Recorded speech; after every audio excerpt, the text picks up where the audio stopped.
Au cours de sa vie, la reine Élisabeth II avait été animée par une passion pas comme les autres. Grâce à celle-ci, la mère de Charles III avait pu gagner beaucoup d'argent. Pendant plus de 70 ans, la reine Élisabeth II s'est montrée particulièrement active en répondant à ses nombreuses obligations royales. Malgré ses nombreuses tâches, la mère de Charles III arrivait toujours à prendre du temps pour elle, pour se ressourcer et s'adonner à ses passe-temps favoris. Parmi eux, on retrouvait notamment la danse écossaise, l'équitation ou encore la collection de timbres. Et le moins que l'on puisse dire, c'est que cette dernière passion s'est avérée particulièrement rentable pour Sa Majesté. Comme l'a révélé le Mirror, dimanche 19 novembre, ce passe-temps lui a rapporté plus de 100 millions d'euros. Une somme astronomique qui aurait été générée grâce à certains objets rares qu'elle possédait. Selon nos confrères britanniques, Élisabeth II avait constitué une collection qu'elle avait classée dans 300 albums et dans 200 boîtes supplémentaires. Ces derniers étaient notamment conservés dans une chambre forte du palais de St. James.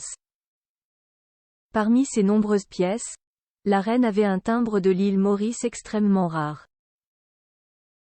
Datant de 1847, ce timbre, qui est considéré comme l'un des plus prisés du monde, avait été estimé à 2 millions de livres sterling, en 2002.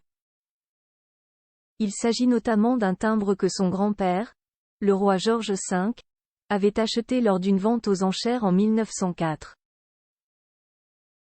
Car, oui, la passion pour les timbres s'est transmise de génération en génération au sein de la famille royale. Photo rétro 2022, Élisabeth II, la dernière année d'une reine morte d'Élisabeth II. Qu'est-il arrivé à sa collection de timbres?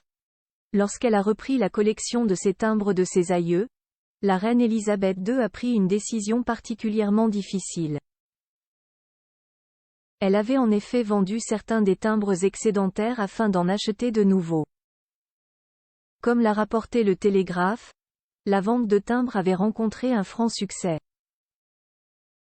Selon nos confrères, cela avait lui rapporté 750 000 livres sterling en 2001. La mère de Charles III avait ensuite réinjecté 250 000 livres sterling pour obtenir une série unique de 10 penny black, connue pour être le premier nombre postal de l'histoire. Désormais, la collection est gérée par la bourse privée et le bureau du trésorier de la Maison royale. Dana Press.